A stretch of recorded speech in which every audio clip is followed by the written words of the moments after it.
എല്ലാവർക്കും എൻ്റെ സ്നേഹം നിറഞ്ഞ നമസ്കാരം. ഇന്നത്തെ വീഡിയോ എന്ന് പറയുന്നത് 267. ഇത് ഫ്ലവർ റെമഡീസ് എന്നുള്ള ഒരു സീരീസിൽ രണ്ടാമത്തെ വീഡിയോ ആണ്. ഇതിൽ ആദ്യത്തെ വീഡിയോ തുടങ്ങിയത് biography of doctor Edward batch എന്നാണ് പറഞ്ഞത്. അതായത് എഡ്വേർഡ് ബാച്ച് എന്നുള്ള ഒരു ഡോക്ടർ ഇംഗ്ലണ്ടിൽ ജനിച്ച് ഇംഗ്ലണ്ടിൽ വളർന്ന് അവിടെ കുറേ കാര്യങ്ങൾ ഹീലിംഗ് ഫ്ലവർ റെമഡീസ് കണ്ടുപിടിച്ചിട്ട് അവിടെ തന്നെ മരിച്ചു. അപ്പം അദ്ദേഹത്തിന് ഒരു അഞ്ജലി അർപ്പിക്കുന്നതായിട്ട് ആണ് ആദ്യമായിട്ട് അദ്ദേഹത്തിനെക്കുറിച്ചുള്ള ലൈഫ് ഹിസ്റ്ററിയെക്കുറിച്ച് പറഞ്ഞത്. ഓക്കെ, എനിക്കെപ്പോഴും അതാണ് എൻ്റെ രീതി. അതായത് ആരെങ്കിലും ഒരാൾ നമുക്ക് നല്ലത് ചെയ്താൽ അവർക്ക് നമ്മൾ നല്ലത് ചെയ്യുക, ജീവിച്ചിരിക്കുവാണെങ്കിൽ അവർക്ക് നന്ദി പറയുക, മരിച്ചുപോയ ആളുകൾക്ക് അവരെക്കുറിച്ച് നല്ലത് പറഞ്ഞ് അവർക്ക് ഒരു അഞ്ജലി സമർപ്പിക്കണം. അങ്ങനെയാണ് ഫസ്റ്റ് വീഡിയോയിൽ ഫ്ലവർ റെമഡീസിനെ കുറിച്ച് പറയാതെ അദ്ദേഹത്തിൻ്റെ ലൈഫ് ഹിസ്റ്ററിയെക്കുറിച്ച് പറഞ്ഞത്. അതുമാത്രമല്ല, ഈ ഫ്ലവർ റെമഡീസ് അദ്ദേഹം എന്തൊക്കെയാണ് കണ്ടുപിടിച്ചതെന്നുള്ളത് അറിയണമെങ്കിൽ അദ്ദേഹത്തിൻ്റെ ലൈഫ് എങ്ങനെയായിരുന്നു, എന്തുകൊണ്ട് ഇതിൽ ഇറങ്ങി, എത്ര ദൂരം സക്സസ് ആയി എന്ന് നമുക്ക് അറിഞ്ഞിരിക്കണം. അപ്പോഴേ രണ്ടും കൂടെ ഒന്നിച്ച് പോകത്തുള്ളൂ. അതുകൊണ്ടാണ് അങ്ങനെ ഒരു വീഡിയോ ഫസ്റ്റ് ഇട്ടത്. ഇന്നത്തെ വീഡിയോയിൽ ഫ്ലവർ റെമഡീസിനെ കുറിച്ച് തന്നെ ഞാൻ ഡയറക്റ്റായിട്ട് പറയാമെന്ന് വിചാരിക്കുന്നു. ഓക്കെ, അതായത് അദ്ദേഹം ജനിച്ചത് 1886 സെപ്റ്റംബർ 24 1886 ജനനം.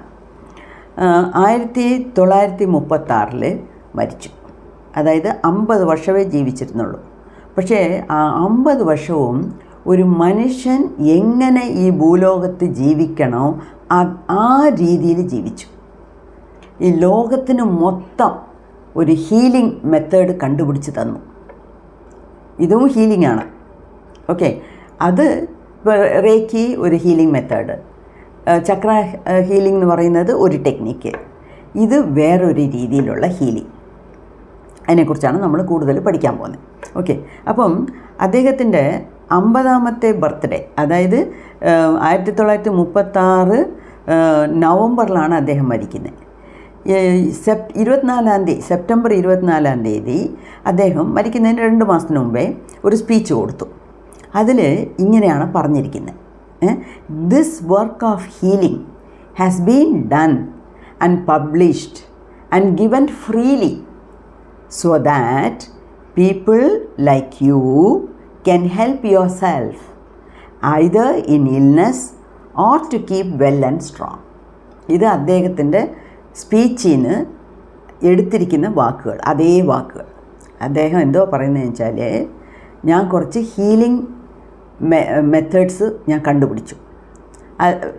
ഗിവൻ ഫ്രീലി എന്ന് പറഞ്ഞാൽ അപ്പം ബുക്ക് പോലും പബ്ലിഷ് ആയിട്ടില്ല. ഈ പാംഫ്ലെറ്റ് പോലെ ഈ നോട്ടീസ് അടിക്കുന്നില്ല, അതുമാതിരി ഒരു 10 പേപ്പർ നോട്ടീസായിട്ട് അടിച്ച് അതിനെ ക്ലിപ്പ് ചെയ്ത് അങ്ങ് കൊടുക്കും. അങ്ങനെയാണ് പാംഫ്ലെറ്റ്സ് ആയിട്ട് കുറേ ഡിസ്ട്രിബ്യൂട്ട് ചെയ്തത്. അതായത് അദ്ദേഹത്തിന് എന്താണെന്ന് വെച്ചാൽ എല്ലാവർക്കും ഇതറിയണം, എല്ലാവരും ഇത് ഫോളോ ചെയ്യണം, എല്ലാവർക്കും നന്മ കിട്ടണം. ആ ഒരേ ചിന്തയിലാണ് ഈ പാംഫ്ലെറ്റൊക്കെ അടിച്ച് ഫ്രീ ആയിട്ട് കൊടുക്കുന്നത്. അപ്പോൾ അങ്ങനെ ഒരു പാംഫ്ലെറ്റ് അടിക്കുന്നതിന് മുമ്പേ ഒരു സ്പീച്ച് കൊടുത്തപ്പം അദ്ദേഹം ഇതാണ് പറഞ്ഞത്. അതായത് ഞാനിത് കണ്ടുപിടിച്ച്, അതായത് ദ വർക്ക് ഓഫ് ഹീലിംഗ്, ഒരു ഹീൽ ചെയ്യാനുള്ള ഒരു വർക്ക് ഞാൻ കണ്ടുപിടിച്ച് ഇതിനെ പബ്ലിഷ് ചെയ്ത് നിങ്ങൾക്ക് ഞാൻ ഫ്രീ ആയിട്ട് തരുന്നു. എന്തുകൊണ്ട്? നിങ്ങളെപ്പോലെ എല്ലാവരും അതിനെ ഉപയോഗിച്ച് അസുഖമുണ്ടെങ്കിൽ അസുഖം മാറ്റണം, അല്ലെങ്കിൽ ഹെൽത്തി ആയിട്ട് keep well and strong, healthy ആയിട്ട് സ്ട്രോങ് ആയിട്ട് ജീവിക്കാൻ ഉള്ള മാർഗ്ഗമാണ് ഞാൻ നിങ്ങൾക്ക് പറഞ്ഞു തരുന്നത്. എനിക്ക് അസുഖം ഇല്ലയെന്ന് പറഞ്ഞ് തള്ളിക്കളയേണ്ട. അസുഖം ഇല്ലാത്തവർക്ക് വേണമെങ്കിലും ഇത് എടുത്താൽ നല്ല ഒരു സ്ട്രോങ് ആയിട്ട് ഹെൽത്തി ആയിട്ടുള്ള ജീവിതം ജീവിക്കാം എന്നാണ് അദ്ദേഹം ഇതിനകത്ത് പറഞ്ഞിരിക്കുന്നത്. ഇതിൽ എങ്ങനെയാണെന്ന് വെച്ചാൽ, നേരത്തെ അദ്ദേഹം പഠിച്ച കാര്യങ്ങൾ, MBBS പഠിച്ചത്, ഹോമിയോപ്പതിയിലോട്ട് പോയത്, റിസർച്ച് ചെയ്തത്, അതിനെക്കുറിച്ചൊക്കെ പറഞ്ഞു. അതുമാത്രമല്ല, അദ്ദേഹത്തിന് കൊച്ചുനാളിലെ സ്പ്ലീൻ എന്നുള്ള ഒരു സ്ഥലത്ത് വയറ്റിൽ ഈ ലിവർ എന്ന് പറയുന്നില്ല, അത് ലിവർ വേറെ, സ്പ്ലീൻ വേറെ. സ്പ്ലീൻ ചെറിയ ഒരു സാധനമാണ്.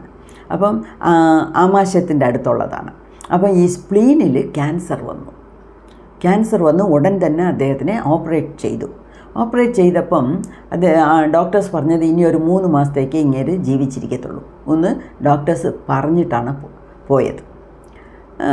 എന്നാലും അദ്ദേഹം പിന്നെ അലോപ്പതി ഡോക്ടർ MBBS ആണ്, ഹൗസ് സർജൻ ചെയ്തു. പിന്നെയാണ് ഇത് ക്യാൻസറിൻ്റെ ട്രീറ്റ്മെൻറ്റൊക്കെ കഴിഞ്ഞപ്പം അദ്ദേഹത്തിന് അലോപ്പതിയോട് കൂടി ഒരു അറ്റാച്ച്മെൻ്റ് അങ്ങ് പോയി. പിന്നെയാണ് ഹോമിയോപ്പതിയിലോട്ട് ചാടിയത്.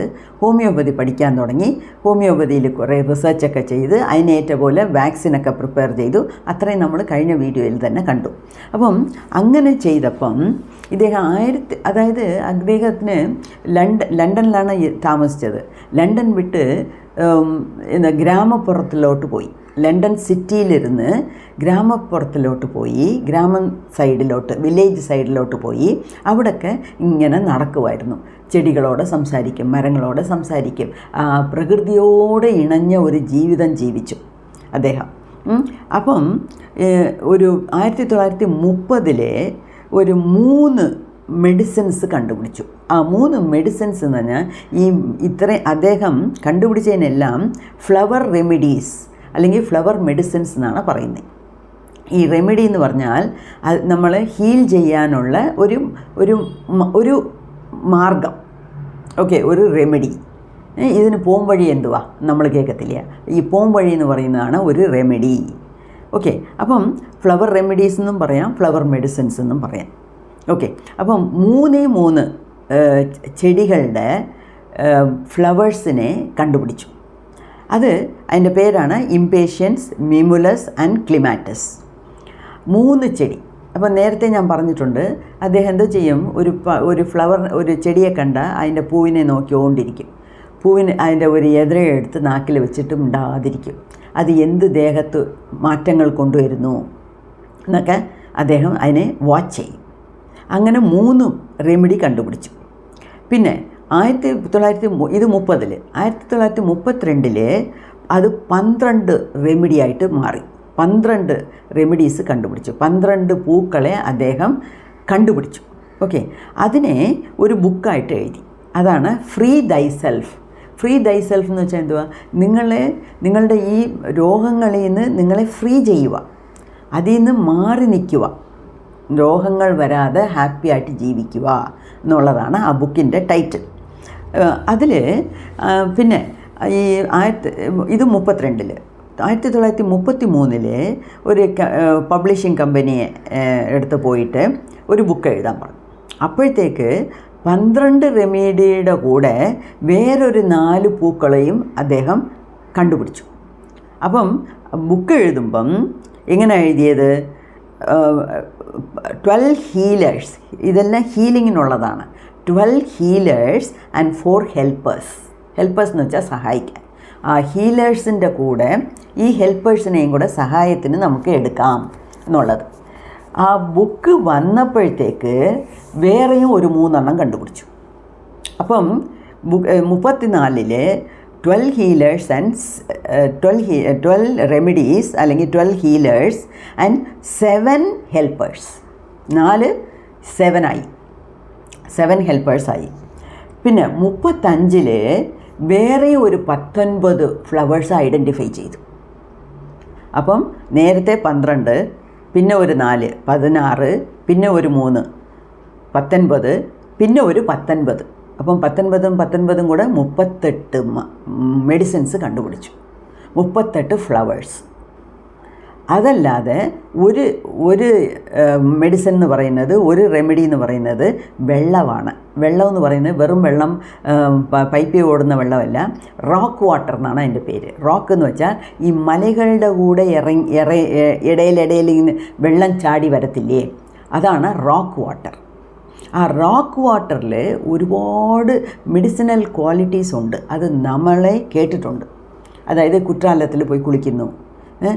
അതായത് ആ വെള്ളം അതിൻ്റെ ഉൽപ്പത്തി സ്ഥാനമെന്ന് പറയുന്നത്, അതിൻ്റെ തുടക്കമെന്ന് പറയുന്നത് ഒരു ചെറിയ ഒരു സ്ഥലമായിരിക്കും. പക്ഷേ അത് ഇങ്ങനെ മഴ പെയ്യുമ്പം വെള്ളം കൂടും. വെള്ളം കൂടി അങ്ങനെ അടിച്ചുകൊണ്ടാണ് അത് വരുന്നത്. പല സ്ഥലത്തും അങ്ങോട്ടും ഇങ്ങോട്ടും ഡയറക്ഷനൊക്കെ മാറി അടിച്ച് വരുമ്പോഴത്തേക്ക് ആ റോക്സ്, ആ പാറകളിലുള്ള മിനറൽസ്, പാറകളിലുള്ള സത്ത്, മണ്ണിലുള്ള സത്ത് ആ ചെടികളുടെ മേത്തൊക്കെ പെട്ട് വരുമ്പോഴത്തേക്ക് ആ മരത്തിൻ്റെ ഇലയിലെ പൂക്കളിലെ ആ സത്തെല്ലാം കൂടെ അടിച്ചുകൊണ്ടാണ് വരുന്നത്. അപ്പം എവിടെയും കലപ്പടമല്ലാതെ എവിടെയും അഴുക്കാകാതെ മേളീന്ന് വരുന്ന വെള്ളം ഇങ്ങനെ കൈയിൽ വെച്ച് കുടിച്ചാലേ മതി. ഒരുപാട് ഹീലിംഗ് മെഡിസിനൽ വാല്യൂ ഉള്ളതാണ് ആ വെള്ളം. അതിനെയും ഇദ്ദേഹം എന്നുവെച്ചാൽ ഇദ്ദേഹം പ്രകൃതിയോട് ചേർന്ന ഒരു കൂട്ടത്തിലാണ്. അപ്പം ആ വെള്ളത്തിലും ഹീലിംഗ് കപ്പാസിറ്റി ഉണ്ട്. അപ്പോൾ ആ വെള്ളത്തിനെ ഒരു മരുന്നായിട്ട് തന്നു. അപ്പോൾ 38 + 1 39 39 റെമിഡീസാണ് ഡോക്ടർ ബാഷ് നമുക്ക് വേണ്ടി ഗിഫ്റ്റായിട്ട് തന്നിച്ച് പോയിരിക്കുന്നത്. അപ്പം ക്യാൻസർ വന്നു, ക്യാൻസറിലേ മരിക്കുമെന്ന് പറഞ്ഞു. തിരിച്ച് ഇദ്ദേഹം പിന്നെ ഡോക്ടറായി പ്രാക്ടീസ് ചെയ്തു. അത് പിടിക്കാതെ ഹോമിയോയിൽ ചാടി തിരിച്ച് റിസർച്ചിൽ വന്നപ്പോഴത്തേക്ക് അതിൽ ഇടയ്ക്കിടയ്ക്ക് 1-2 പ്രാവശ്യം തിരിച്ചും ലണ്ടനിൽ പോയി. അദ്ദേഹത്തിൻ്റെ പേഷ്യൻസ് ഉണ്ടല്ലോ, MBBS ആയിട്ടിരുന്ന് ക്യൂർ ചെയ്ത പേഷ്യൻസ് ഉണ്ടല്ലോ, അവർക്ക് വേണ്ടി 2 മാസം ലണ്ടനിൽ പോകും. പക്ഷേ അദ്ദേഹത്തിന് ആ സിറ്റിക്കകത്ത് ഇരിക്കാനേ ഇഷ്ടമല്ല, ഓടി ഇങ്ങ് വരും. അങ്ങനെയാണ് ഈ നാട്ടുമ്പുറത്ത് നടന്ന് തിരിഞ്ഞ് ചെടികളുടെ കൂടെയൊക്കെ സംസാരിച്ച് ഈ 38 ചെടികളെ കണ്ടുപിടിച്ചത്. ചെടിയിലും ഒരു ചെടിയെ സംബന്ധിച്ചവരെ അതിൻ്റെ പൂവിലാണ് അതിൻ്റെ മാക്സിമം സത്തുള്ളത് എന്നാണ് പറയുന്നത്. ഓക്കെ, അപ്പോൾ ആ പൂവിൻ്റെ സത്തിനെ നമുക്കെടുത്ത് മരുന്നായിട്ട് കഴിക്കുമ്പോഴത്തേക്ക് നമ്മളുടെ അസുഖങ്ങളെല്ലാം മാറും.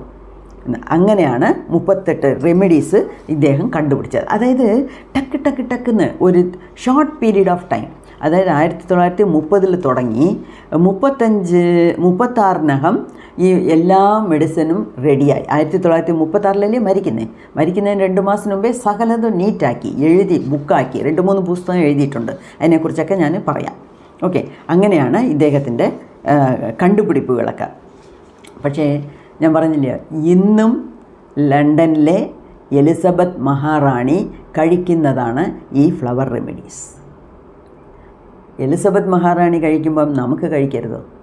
സുഖമായിട്ട് കഴിക്കും. അപ്പോൾ അതിനെക്കുറിച്ചാണ് ഞാൻ കൂടുതൽ നിങ്ങളുടെ അടുത്ത് പറയണം എന്ന് വിചാരിക്കുന്നത്. എന്നുവെച്ചാൽ ഇതാണ് book, the 12 healers and other remedies എന്നാണ് ബുക്ക് ഇട്ടിരിക്കുന്നത്. അപ്പം ഇതിൽ ഞാൻ പറഞ്ഞില്ലേ, ഇത് ഇന്നോ ഇന്നലെയോ തുടങ്ങിയതല്ല. ഞാൻ ഇതിൽ കുറിച്ച് വെച്ചിട്ടുണ്ടല്ലോ. September 25 2023 doctor S. ശേഷാദ്രി എന്ന് പറഞ്ഞ് ഈ ഫ്ലവർ മെഡിസിനെ ഒരുപാട് പഠിച്ച് മനസ്സിലാക്കിയ ഒരു ഡോക്ടർ. അദ്ദേഹം ഈ ഫ്ലവർ റെമഡീസ് മാത്രമേ കൊടുക്കത്തുള്ളൂ. അദ്ദേഹം കുടിയാത്തം തമിഴ്നാട്ടിലെ ഒരു സ്ഥലമുണ്ട്, അവിടെയാണ് അദ്ദേഹത്തിൻ്റെ സ്വന്തം സ്ഥലം, അവിടെയാണ് അദ്ദേഹം പ്രാക്ടീസ് ചെയ്യുന്നത്. അപ്പം അദ്ദേഹം യൂട്യൂബിൽ ഒരു അനൗൺസ്മെൻറ്റ് തന്നു, ഞാൻ ഈ ഫ്ലവർ മെഡിസിനെ കുറിച്ച് 3 മാസത്തെ ക്ലാസ് എടുക്കാൻ പോകുന്നു. ഓൺലൈനിൽ ടെലിഗ്രാഫ് വഴി ഞാൻ ക്ലാസ് എടുക്കും, ഇഷ്ടമുള്ളവർക്ക് ചേരാം, 10,000 ഫീസ് എന്ന് പറഞ്ഞു. ഉടൻ തന്നെ ഞാൻ 10,000 ഫീസ് അടച്ച് സെപ്റ്റംബർ 25 തുടങ്ങിയത്. അങ്ങനെ ഡോക്ടർ ബാഷിൻ്റെ നന്ദിയൊക്കെ പറഞ്ഞ് ക്ലാസ് തന്നു. ഒരു 21 ക്ലാസ് ഉണ്ടായിരുന്നു. വളരെ നല്ല ക്ലാസ്സുകളായിരുന്നു. ആ കാര്യങ്ങളൊക്കെയാണ് ഞാൻ ഇതിനകത്ത് പുസ്തകത്തിൽ അദ്ദേഹം പറയെ ഈ ഡയറിയിൽ നോട്ട് ചെയ്ത് വെച്ചിരിക്കുന്നത്. അതാണ് ഇത് അറിയാൻ വേണ്ടിയാണ് ഇങ്ങനെയും കൂടെ ഒന്ന് നോട്ട് ചെയ്ത് വെച്ചത് ആദ്യമേ. എന്നുവെച്ചാൽ ഇതുപോലെ ഇഷ്ടം പോലെ എനിക്ക് ഡയറീസ് ഉണ്ട്, ഡയറീസിലാണ് ഈ നോട്ട്സൊക്കെ എഴുതുന്നത്. ഓക്കെ, അങ്ങനെ അപ്പം അതൊരു കാര്യം. അപ്പം ഇദ്ദേഹം എന്തോ പറയുന്നതെന്ന് വെച്ചാൽ ഈ 38 അല്ലെങ്കിൽ 39 റെമഡീസിലും എന്തുവാ ഉള്ളതെന്ന് വെച്ചാൽ ഇൻ ഇറ്റ് സിംപ്ലിസിറ്റി എന്ന് വെച്ചാൽ അത്രയും സിമ്പിളായിട്ടുള്ള കാര്യങ്ങളാണ്. ഈ മരുന്ന് കഴിക്കുമ്പം കിട്ടുന്ന ഫലമെന്ന് പറയുന്നത് അങ്ങേയറ്റം പറഞ്ഞറിയിക്കാൻ വയ്യാത്ത പ്രയോജനങ്ങൾ നമുക്കുണ്ട്. പക്ഷേ ഈ മരുന്ന് ഉണ്ടാക്കുന്നതും സിമ്പിളാണ്, കഴിക്കുന്നതും സിമ്പിളാണ്, ഒരു പഥ്യവുമില്ല, ഒന്നുമില്ല. എന്നുവെച്ചാൽ ഇത് നേച്ചറോട് കൂടി ഇണങ്ങിയ ഒരു ജീവിതത്തിലോട്ട് നമ്മളെ നയിച്ചു കൊണ്ടുപോവുകയാണ്. ഓക്കെ, ഈ സിംപ്ലിസിറ്റി എല്ലാ സ്ഥലത്തും പറഞ്ഞിട്ടുണ്ട്. അതുമാത്രമല്ല, it's a God sent gift. God sent gift എന്ന് വെച്ചാൽ എന്തുവാ? ദൈവം നമുക്ക് തന്ന ഒരു ഗിഫ്റ്റാണ്. നമ്മൾ ബർത്ത്ഡേ ഗിഫ്റ്റ് കൊടുക്കുന്നു, വെഡിങ് ആനിവേഴ്സറിക്ക് ഗിഫ്റ്റ് കൊടുക്കുന്നു, കല്യാണത്തിന് പോകുമ്പോൾ ഒരു പൊതിയും കൊണ്ടുപോകുന്നു. അതൊക്കെ എന്തുവാ? ഒരു ഗിഫ്റ്റ്. എന്തിനു നമ്മൾ ഗിഫ്റ്റ് കൊടുക്കുന്നു? ഒരു സന്തോഷം. ഓക്കെ. അതുപോലെ ദൈവം നമുക്ക് അറിഞ്ഞു തന്ന ഗിഫ്റ്റാണ് ഈ 39 റെമഡീസും. അതുമാത്രമല്ല, അദ്ദേഹം എന്തുവാ പറയുന്നത് വെച്ചാൽ, ഈ ലോകത്തിലുള്ള എല്ലാ മനുഷ്യരെയും ഈ 39 കാറ്റഗറിയിൽ ഉൾപ്പെടുത്താം. ഇതിന് മേളിൽ ഒന്നുമില്ല. അപ്പം അദ്ദേഹത്തിൻ്റെ കണ്ടുപിടിപ്പെല്ലാം മരിച്ചുകൊണ്ട് പകുതിയിൽ നിന്നു എന്ന് നമ്മൾ എടുക്കരുത്. അദ്ദേഹം മരിക്കുന്നതിന് മുമ്പേ ഇതെല്ലാം തീർത്തു. 39 റെമഡീസിനെ കുറിച്ചും ഇഷ്ടംപോലെ പറഞ്ഞ് അത് പ്രാക്ടീസ് ചെയ്ത് ഇതേ ഉള്ളൂ. അപ്പം ലോകമെമ്പാടുമുള്ള ആൾക്കാരെ ഈ 39 കാറ്റഗറിയിൽ ഉൾപ്പെടുത്താം. അപ്പം അതാത് കാറ്റഗറിയിലുള്ളവർക്ക് കറക്റ്റായിട്ട് നിങ്ങൾ മരുന്ന് കണ്ടുപിടിച്ച് കൊടുത്താൽ അസുഖങ്ങളെല്ലാം പമ്പ കടക്കും എന്നാണ് അദ്ദേഹത്തിൻ്റെ അഷ്വറൻസ്, അദ്ദേഹത്തിൻ്റെ പ്രോമിസ്. ഓക്കെ. അതുമാത്രമല്ല, ഇതൊരു കാര്യം. ഇനിയൊരു കാര്യം, ഇപ്പം വളരെ ഇമ്പോർട്ടൻ്റ് ആയിട്ടുള്ള ഒരു കാര്യം, ഒരുപാട് ആൾക്കാർ അന്നും പറഞ്ഞു, ഞാൻ തന്നെ ഒരു ബുക്കിനെക്കുറിച്ച് ഹീൽ യുവർ സെൽഫ് എന്നുള്ള ഒരു ബുക്കിനെക്കുറിച്ച് 3 വീഡിയോ ഇട്ടിട്ടുണ്ട്. ആൾക്കാരെല്ലാവരും പറഞ്ഞു വരുന്നത്, നമ്മളുടെ ദേഹത്ത് കാണുന്ന അസുഖം ദേഹത്തിൽ നിന്ന് പുറപ്പെടുന്നതല്ല, അത് മെൻ്റലി ഉണ്ടാകുന്ന അസുഖമാണ്. അപ്പോൾ അദ്ദേഹം പറയുന്നത്, the mind being the most delicate, അതായത് നമുക്ക് മനസ്സുണ്ട്, ഓരോരുത്തർക്കും മനസ്സുള്ളതുകൊണ്ടാണ് നമ്മളെ മനുഷ്യൻ എന്ന് പറയുന്നത്. നമുക്ക് മനസ്സുണ്ട്. പക്ഷേ ആ മനസ്സുണ്ടല്ലോ വളരെ ഡെലിക്കേറ്റാണ്. ഡെലിക്കേറ്റ് എന്ന് വെച്ചാൽ എന്തുവാ? വളരെ മൃദുലമായത്, വളരെ സോഫ്റ്റ്. ഇപ്പോൾ ഇതിനെ തൊട്ട് നോക്കൂ, എത്ര സോഫ്റ്റാണ്, എത്ര ഡെലിക്കേറ്റാണ്. അത്രയും ഡെലിക്കേറ്റ് എന്ന് പറഞ്ഞാൽ അത്രയും സോഫ്റ്റ്, അത്രയും മൃദുലമായിട്ടുള്ളത്. അപ്പം നമ്മളുടെ മനസ്സ് എന്ന് പറയുന്നത് അത്രയ്ക്ക് സോഫ്റ്റാണ്.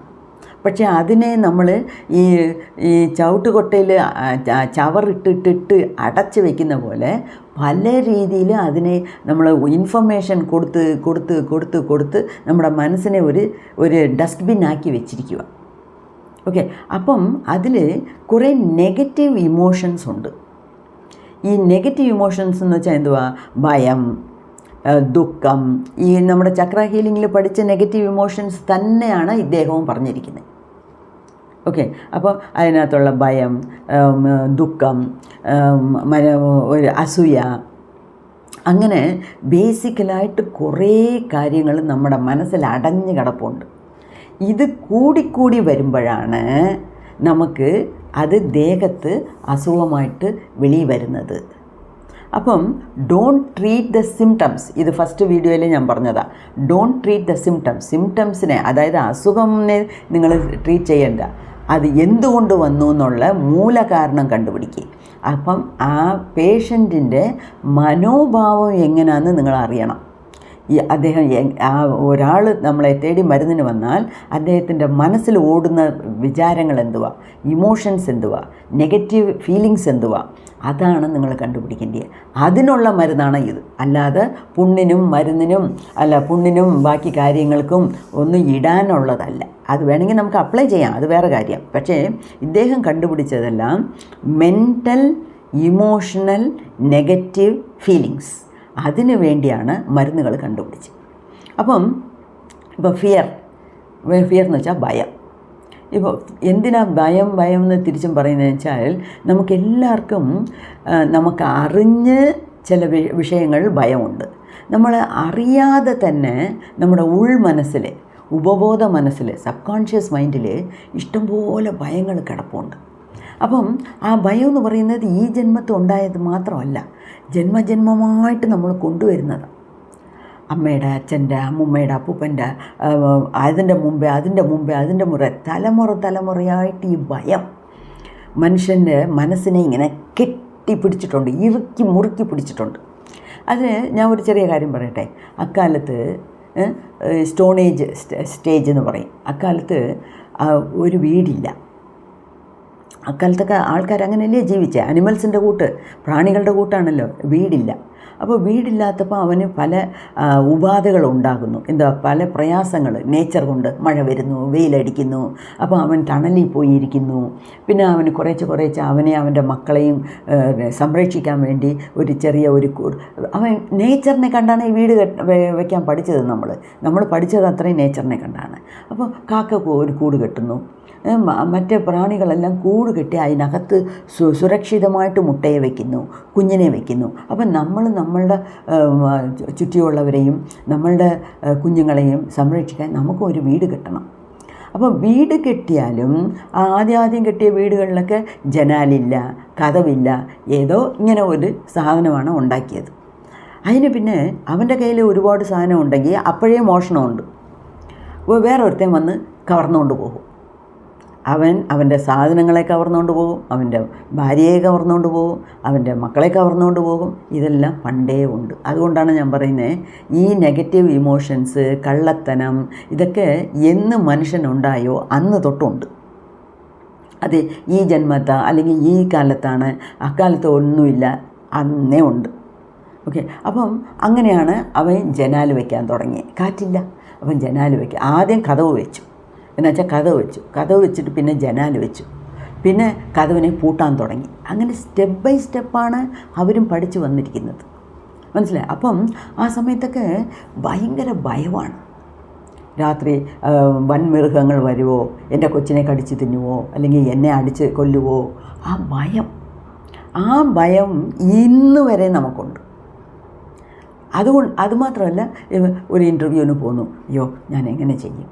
ഒരു കൊച്ച് 1ാം ക്ലാസ്സിൽ പരീക്ഷയ്ക്ക് പോകുന്നു, അയ്യോ ഞാൻ എങ്ങനെ എഴുതും? പോരാത്തതിന് വീട്ടിലുള്ള അമ്മമാരുണ്ടല്ലോ, രാക്ഷസിമാരുകളായിട്ടാണ്, നീ 100ന് 100 വാങ്ങിച്ചില്ലെങ്കിൽ നിന്നെ അടിച്ച് കൊല്ലും എന്ന് ഇവിടുന്നേ പറഞ്ഞയക്കും. പിന്നെന്താ ചെയ്യാൻ? ആ കൊച്ച് പേടിച്ച് വിറച്ചുകൊണ്ടാണ് അത് പോയി പരീക്ഷ എഴുതുന്നത്. അപ്പം ഭയം, റിസൾട്ട് വരുമ്പം ഭയം, അടുത്ത ക്ലാസ്സിന് പോയാൽ ഭയം, പുതിയ ക്ലാസ്സിന് മാറിയാൽ ഭയം. നമുക്ക് എല്ലാവർക്കും ഭയം ഉള്ളിൻ്റെ ഉള്ളിലുണ്ട്. ഓക്കെ.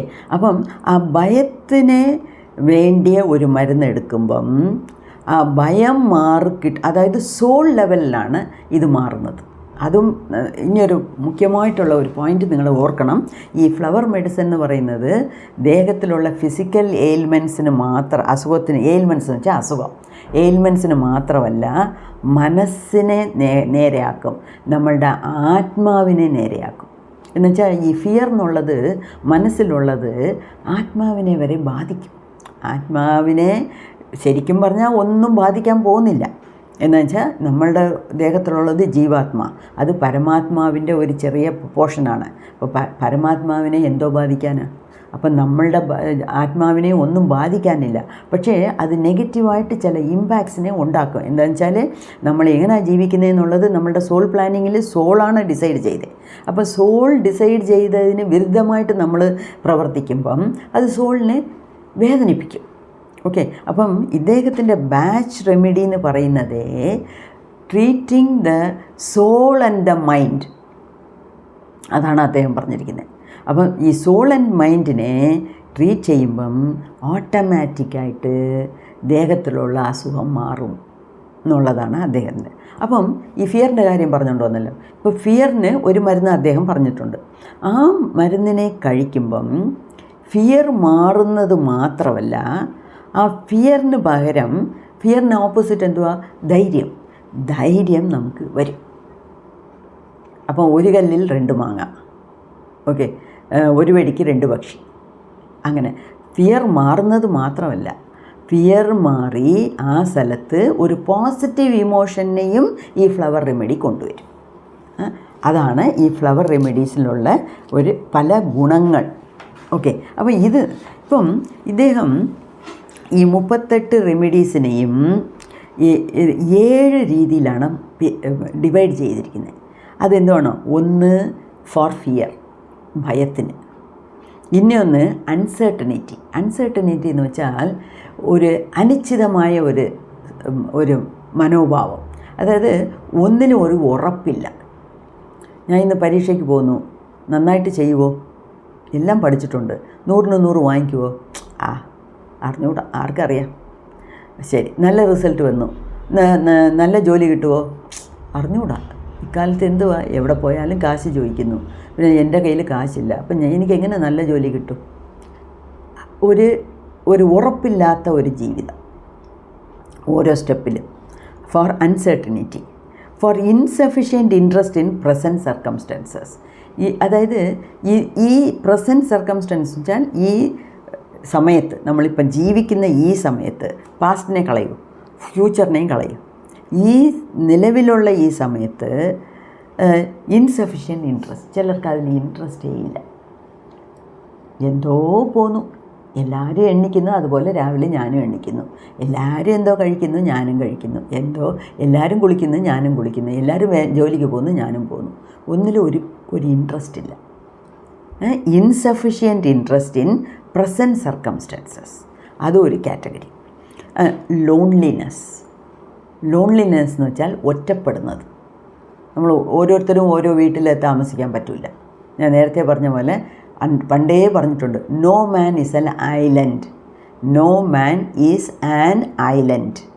ഐലൻഡ് എന്ന് വെച്ചാൽ ഒരു ചെറിയ സ്ഥലം, അതിന് ചുറ്റിയിലും വെള്ളമുണ്ട്, അതാണ് ഐലൻഡ്. അപ്പം ഒരു മനുഷ്യനും ഒറ്റയ്ക്ക് ജീവിക്കാൻ പറ്റത്തില്ല. നമ്മൾ പലരെയും ചാർന്നാണ് ജീവിക്കുന്നത്. ചാർന്ന് വെച്ചാൽ ഡിപ്പെൻഡ് ചെയ്താണ് ജീവിക്കുന്നത്. ഇപ്പോൾ ഒരു കൊച്ചു ജനിച്ച് അത് തന്നെ ജീവിക്കാൻ നോക്കൂ.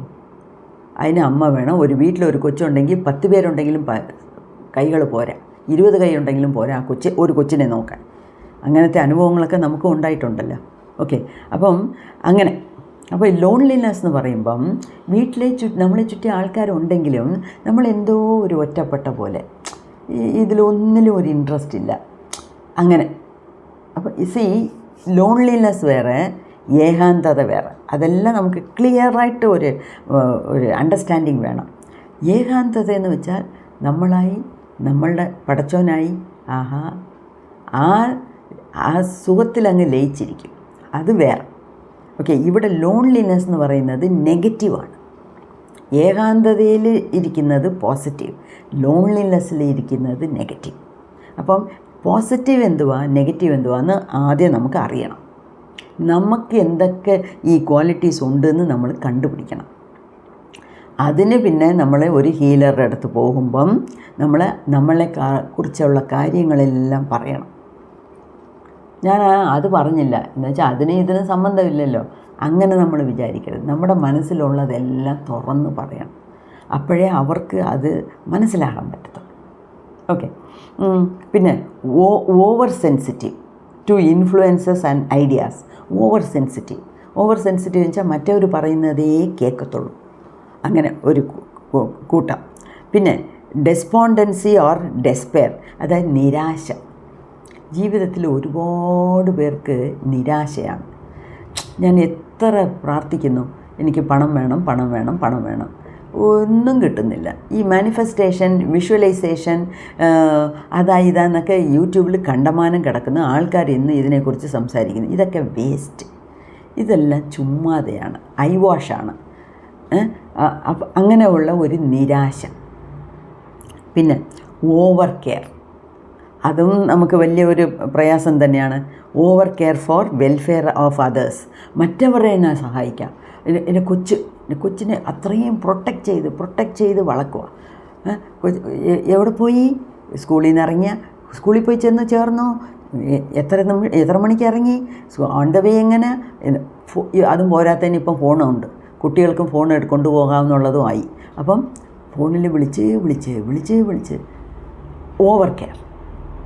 മോനെ താഴെ വീഴില്ലേ, ഇപ്പോൾ വീഴും. നമ്മൾ 10 പ്രാവശ്യം വീഴുമെന്ന് പറഞ്ഞാൽ 11ാമത്തെ പ്രാവശ്യം അത് വീഴുന്നിരിക്കും. നോക്കി സൂക്ഷിക്കണം, അത്രേ പറയാവൂ. വീഴില്ലേ എന്ന് പറഞ്ഞാൽ അത് വീഴുന്നിരിക്കും. അപ്പം ഇതൊക്കെയാണ് നമ്മളുടെ അടുത്തുള്ള സ്വഭാവങ്ങൾ, കെട്ട സ്വഭാവങ്ങൾ. ഓക്കെ, അപ്പം ഫോർ ഓവർ, അങ്ങനെ ഈ 7 കാറ്റഗറിക്കുള്ള മരുന്നുകൾ എല്ലാം പറഞ്ഞിട്ടുണ്ട്.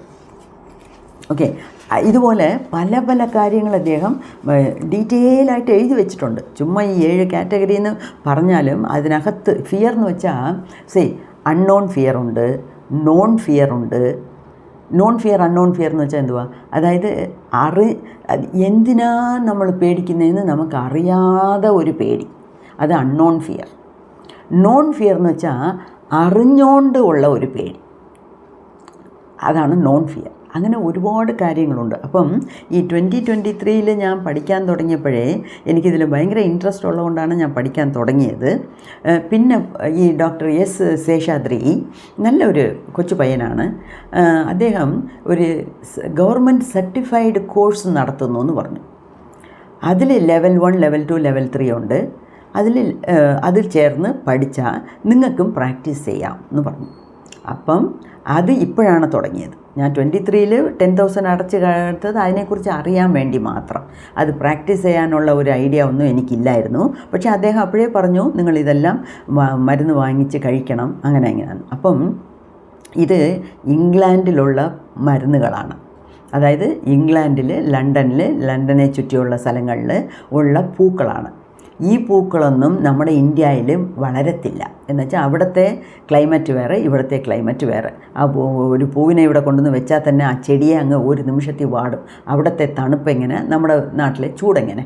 അപ്പോൾ അവിടുത്തെ മരുന്നുകളെല്ലാം അവിടുത്തെ ചെടികളെല്ലാം ഇവിടെ കൊണ്ടുവന്ന് നട്ട് അതിൽ നിന്ന് മരുന്നെടുക്കുന്നത് പാട്.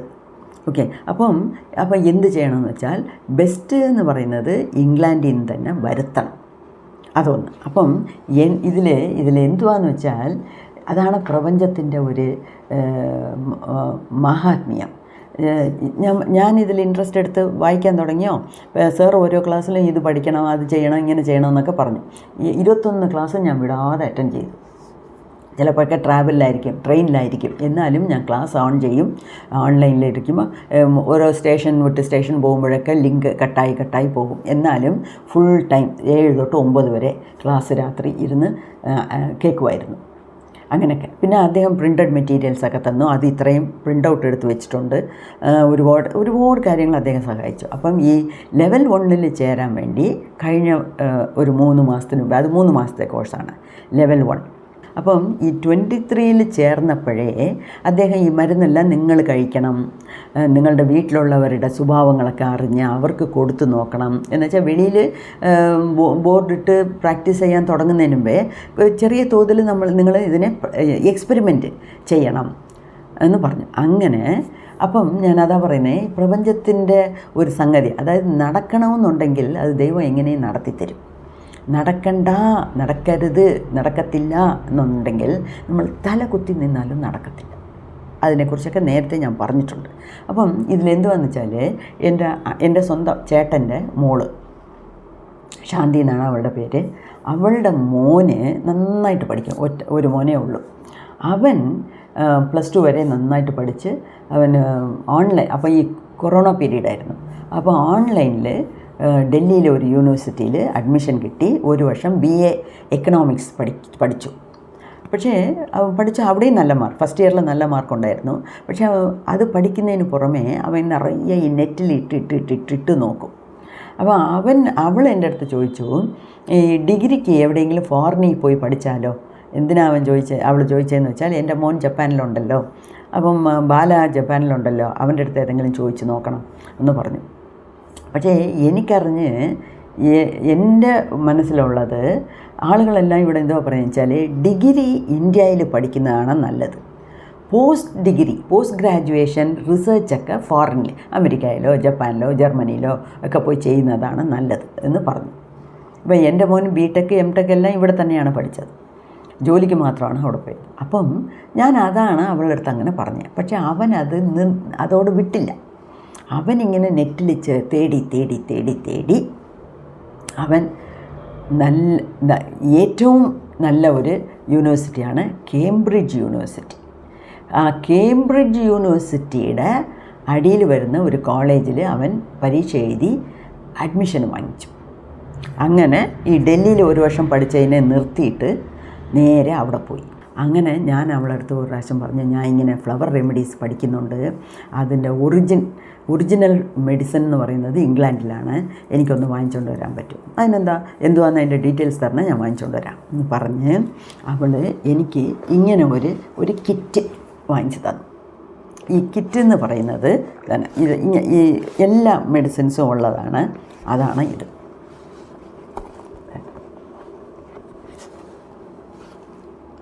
ഇതാണ് അതിൻ്റെ മെഡിസിൻ. ഓക്കെ, ഇങ്ങനെ പാക്ക് ചെയ്ത് തരത്തുള്ളൂ. ഇങ്ങനെ എന്താ വെച്ചാൽ ഇത് നമ്മൾ വാങ്ങിച്ചാലും നമുക്ക് തരും. എസ്പെഷ്യലി അവൾ ഇത് നല്ല പാക്ക് ചെയ്താണ് കൊണ്ടുവന്നത്. എന്ന് വെച്ചാൽ ഈ നിങ്ങൾക്കറിയാമല്ലോ, എയർപോർട്ടിൽ നിന്ന് നമ്മൾ കയ്യിൽ നമ്മുടെ സൂട്ട് കേസ് വരുന്നതിനിടയ്ക്ക് 100 ഇടത്ത് എറിയുവാണ് അവർ. സൂട്ട് കേസൊക്കെ എടുത്തെടുത്ത് എറിയും. ഈ ബെൽറ്റിൽ വരുന്നതിന് മുമ്പേയും എല്ലാം റഫ് ഹാൻഡ്ലിംഗ് ആണ്. അപ്പം അതിനൊക്കെ നല്ല പോലെ ഒരു ബോട്ടിൽ, ഇതൊക്കെ കണ്ണാടി ബോട്ടിലാണ് വെച്ചിരിക്കുന്നത്. ഇതെല്ലാം ഒറിജിനൽ ബാച്ച് ഫ്ലവർ മെഡിസിൻസാണ്. ഓക്കെ, ഇതെല്ലാം കണ്ണാടി ബോട്ടിലാണ്. ഇത് വന്ന് എത്ര 10 ml, ഓരോന്നും 10 ml ആണ്. ഈ നമ്മുടെ ഡോക്ടർ ബാച്ച് തന്നെ റെസ്ക്യൂ റെമഡിന്ന് ഒരു കോമ്പിനേഷൻ ഇട്ടിട്ടുണ്ട്. റെസ്ക്യൂ റെമഡി എന്ന് വെച്ചാൽ അതിൽ 5 മരുന്ന് ഒന്നിച്ചിടും. അതും അദ്ദേഹം തന്നെയാണ് കണ്ടുപിടിച്ചത്, നമ്മളായിട്ട് ഉണ്ടാക്കിയതല്ല. ഈ റെസ്ക്യൂ റെമഡി എന്ന് പറയുന്നത് എല്ലാ അസുഖങ്ങൾക്കും ഒരു മരുന്നാണ്. റെസ്ക്യൂ എന്ന് വെച്ചാൽ നമ്മളെ അതിൽ നിന്ന് വീണ്ടും എടുക്കുന്നു. ഫയർ റെസ്ക്യൂ എന്ന് പറയത്തില്ലേ, റെസ്ക്യൂ എന്ന് വെച്ചാൽ അതിൽ നിന്ന് നമ്മളെ രക്ഷപ്പെടുത്തുന്നു എന്നുള്ളതാണ്. അപ്പം ഈ റെസ്ക്യൂ റെമഡി എന്ന് പറയുന്നത് ഡോക്ടർ ബാച്ച് തന്നെ ഉണ്ടാക്കിയതാണ്. ഇപ്പോൾ വയസ്സായ ഒരു അമ്മൂമ്മ ഉണ്ട് നമ്മുടെ വീട്ടിൽ. പടിയിൽ നിന്ന് ഇറങ്ങി വരുമ്പോൾ കാല് ചിറക്കി വീണു, തലയിൽ ബ്ലഡ് വരുന്നു. എന്തു ചെയ്യും? ഫസ്റ്റ് എയ്ഡ് കൊടുക്കുന്നത് വേറെ, ആംബുലൻസിനെ വരുത്തുന്നത് അടുത്തത്, ഹോസ്പിറ്റലിൽ കൊണ്ടുപോയി അഡ്മിറ്റ് ചെയ്യുന്നത് വേറെ. അതിനൊക്കെ മുന്നേ ഈ റെസ്ക്യൂ റെമഡിയിൽ 2 ചൊട്ട് വെള്ളത്തിലിട്ട് അവർക്കങ്ങ് കൊടുക്കും. അത് തന്നെ അവരെ പല അസുഖങ്ങളിൽ നിന്നും മാനസികമായിട്ടും ദേഹരീതിയിലായിട്ടും അതിൽ നിന്ന് അവരെ രക്ഷപ്പെടുത്താൻ ഈ ഒരു റെസ്ക്യൂ റെമഡി മതി എന്നാണ് പറയുന്നത്. അപ്പം ഞങ്ങളുടെ കൂട്ട് ഈ ഫ്ലവർ റെമഡീസ് പഠിച്ചവരും ഞാനും കുറച്ചൊക്കെ പ്രാക്ടീസ് ചെയ്യും. പക്ഷേ ഞാൻ വലുതായിട്ട് പുറത്ത് കൊടുത്തിട്ടില്ല. എൻ്റെ അനിയത്തി കൊടുക്കും, എനിക്കറിയാവുന്ന ക്ലോസ് ഫ്രണ്ട്സ്, അതായത് ആർക്കും നമ്മളുടെ പുറത്ത് വിശ്വാസമുണ്ടോ അവർക്ക് കൊടുക്കും. ഓക്കെ, അങ്ങനെയൊക്കെ കൊടുത്തിട്ടുണ്ട്. അപ്പം അങ്ങനെ ഈ ഞങ്ങളൊക്കെ എപ്പോഴേ ഈ റെസ്ക്യൂ റെമഡി എന്ന് പറയുന്നത് കയ്യിലേ കൊണ്ട് നടക്കും, ഈ ഒരു ബോട്ടിൽ. അതുമാത്രമല്ല ഈ റിക്കവറി പ്ലസ് എന്ന് പറഞ്ഞ്, അതായത് ഈ റെസ്ക്യൂ റെമഡിയിൽ 5 മരുന്നുണ്ട്. അത് ഡോക്ടർ ബാച്ചാണ് ഉണ്ടാക്കിയത്. അതിന് പുറമേ ഈ റിക്കവറി പ്ലസ് എന്ന് അദ്ദേഹം ഉണ്ടാക്കി. അതിൽ കൂടുതൽ കുറച്ച് മരുന്നുകളും ഇട്ടിട്ടുണ്ട്. അതാണ് ഇത് recovery plus. Okay, recovery plus എന്ന് പറയുന്നത് ഇത് വന്ന് എമർജൻസി ഫോർമുല. അദ്ദേഹം തന്നെ നമുക്ക് ഉണ്ടാക്കി വെച്ച ഫോർമുലയാണ് എമർജൻസി ഫോർമുല. ഇത് 20 ml. ഇത് സ്പെഷ്യലായിട്ട് വാങ്ങിച്ചതാണ് 20 ml. അതിൻ്റെ കൂടെ തന്നെ ഇതായിട്ട് വേണം. ഇതിൽ ചിലതൊക്കെ ഞാൻ കഴിച്ചിട്ടുണ്ട്, കഴിച്ച് നോക്കും. എൻ്റെ മോക്ക് കൊടുക്കും, മരുമോന് കൊടുക്കും, കൊച്ചുമോക്ക് കൊടുക്കും. അവരുടെയൊക്കെ സ്വഭാവം നമുക്കറിയാമല്ലോ, വീട്ടിലുള്ളവരുടെ സ്വഭാവം നമുക്ക് അച്ചട്ടായിട്ട് അറിയാം. അതിൽ മറയ്ക്കാനൊന്നുമില്ല. മൂടി മറച്ച് ഉള്ള ബിഹേവിയർ അല്ലല്ലോ വിതിൻ ദ ഫാമിലി. ഒരു സമയം അഭിനയിച്ചാൽ ഇനി ഒരു സമയം ട്രൂ കളർ വെളി വരും അല്ലേ. അപ്പോൾ അതെല്ലാം നമ്മളിങ്ങനെ വാച്ച് ചെയ്ത് അവർക്ക് ഇത് കൊടുക്കാം. ഞാൻ കൊടുത്തവരെ അവർക്കെല്ലാം നല്ല പ്രയോജനം ഉണ്ടായിരുന്നു. പക്ഷേ ഇതിലെന്തെന്ന് വെച്ചാൽ ഇവരാരും റെഗുലർ അല്ല. രാവിലെ എല്ലാവർക്കും ഞാൻ തന്നെ ഇട്ട് കൊടുക്കും. എന്നാ ഇത് കുടി, എന്നാ ഇത് നീ കുടി ഇന്ന് എല്ലായിടത്തും കൊണ്ടുപോയി കൊടുക്കണം. അപ്പം ഞാൻ വിചാരിച്ചു എന്നാൽ പിന്നെ സ്വയം ഇൻട്രസ്റ്റ് ഉണ്ടെങ്കിൽ ഞാൻ ഒരു ബോട്ടിൽ കൊടുത്തു, ഇട്ട് കുടിയുന്നെങ്കിൽ കുടിയില്ലെങ്കിൽ വേണ്ട എന്ന് പറഞ്ഞ് അങ്ങ് വിട്ടു. ഇതിലെന്തെന്ന് വെച്ചാൽ അവർക്കൊന്നും വലിയ ദേഹരീതിയായിട്ട് ദൈവം സഹായിച്ച ഒരു അസുഖമില്ല. ഞാൻ അവരെ ട്രീറ്റ് ചെയ്യുന്നത് അവരുടെ സ്വഭാവത്തിനാണ്. ദേഷ്യം, ചിടിച്ചിടുന്ന വീഴുന്നത്, കൊച്ചിൻ്റെ പുറത്ത് കത്തുന്നത്, കൊച്ചിനെ വഴക്ക് പറയുന്നത്, അതൊക്കെ കാണുമ്പം സ്വാഭാവികമായിട്ട് എൻ്റെ മോളെടുത്ത് ഇതൊക്കെ എക്സ്പ്ലെയിൻ ചെയ്തിട്ട് ഞാൻ കൊടുത്തു. കുറച്ച് നാൾ കുടിച്ചപ്പോൾ അവൾക്ക് നല്ല മാറ്റമുണ്ട്. പക്ഷേ കണ്ടിന്യൂസ് ആയിട്ട് കുടിക്കത്തില്ല ഇവരാരും. എന്നുവെച്ചാൽ അത്രയ്ക്ക് മരുന്ന് കഴിച്ച് മാറേണ്ട അസുഖമൊന്നും ഇല്ലാത്തതുകൊണ്ട് അവരതിനെ സീരിയസ് ആയിട്ട് എടുക്കുന്നില്ല. ഓക്കെ, അപ്പം ഇതൊക്കെയാണ് ഈ ഫ്ലവർ റെമഡീസിൽ ഉള്ളത്. ഇനി ഒരു 2-3 വീഡിയോസിൽ ഇതിനെക്കുറിച്ച് കുറച്ചും കൂടെ 1-2 വീഡിയോസിൽ ഇതിനെക്കുറിച്ച് നല്ല വിസ്തരിച്ച് നമുക്ക് ഒന്ന് പറയണമെന്നുണ്ട്. നമുക്ക് നോക്കാം. ഓക്കെ, സോ എല്ലാവർക്കും ഈ ഫ്ലവർ റെമഡീസിൻ്റെ ഇമ്പോർട്ടൻസ് എന്തുവാന്ന് മനസ്സിലായി കാണും. അത് മാത്രമല്ല അടുത്തടുത്ത വീഡിയോസിൽ ഞാൻ വേറെയും ഇതിനെക്കുറിച്ചൊക്കെ പറയാം. അപ്പോൾ എല്ലാവർക്കും ഇംഗ്ലണ്ടിൽ പോവുക, അല്ലെങ്കിൽ ഇംഗ്ലണ്ടിൽ നിന്ന് ആളുകളുണ്ട്, അല്ലെങ്കിൽ ഇംഗ്ലണ്ടിൽ നിന്ന് വരുത്തുക എന്നൊന്നും നമുക്ക് സാധ്യമല്ല. അതിന് വേറെ വഴികളുണ്ട്. ശരിക്കും പറഞ്ഞാൽ വേണ്ടേ, ഐൻസ്വർത്ത് എന്ന് പറഞ്ഞ ഒരു ഇതാണ്, ഈ മരുന്ന് കമ്പനിയാണ് ഏറ്റവും നല്ലത്. ഒറിജിനൽ ബാച്ച് ഫ്ലവേഴ്സ് ഉണ്ടാക്കുന്ന കമ്പനിയാണ് ഇത്. പക്ഷേ ഇവരുടെ നെറ്റിൽ ഞാൻ പോയി നോക്കിയപ്പം അവരിട്ടിരിക്കുന്നത് ഇത് നമുക്ക് ഓർഡർ ചെയ്ത് വരുത്താനൊക്കത്തില്ല. എന്ന് വെച്ചാൽ ചില നാടുകളിൽ ഇവർ അയക്കത്തില്ല. ഇവർ അയക്കുന്നുണ്ട്, നല്ല പാക്കിങ് ചെയ്ത് അയക്കുന്നുണ്ട്, വുഡൻ ബോക്സിൽ അയക്കുന്നുണ്ട്, ഇതും അയക്കുന്നുണ്ട്. വുഡൻ ബോക്സൊക്കെ പോസ്റ്റിൽ വരുമ്പോൾ ഇത് അവൾ കയ്യിൽ കൊണ്ടുവരാൻ പ്ലാൻ ചെയ്തുകൊണ്ട് ഇത് മതി എന്നാണ്. ഈ തുണി ഇത് തന്നെ നല്ല കട്ടിയാണ് തുണിയിൽ കൊണ്ട്. പക്ഷേ ഈ വെബ്സൈറ്റിൽ ഞാൻ പോയി നോക്കിയപ്പം അവർ ചില നാടുകളിൽ കസ്റ്റംസ് നമ്മൾ അനുവദിക്കുന്നില്ല. അതുകൊണ്ട് ചില നാടുകൾക്ക് നമ്മൾ ഇത് പാക്ക് ചെയ്ത് അയക്കത്തില്ല. ആ ലിസ്റ്റിൽ നോക്കിയപ്പോൾ ഇന്ത്യയും ഉണ്ട്.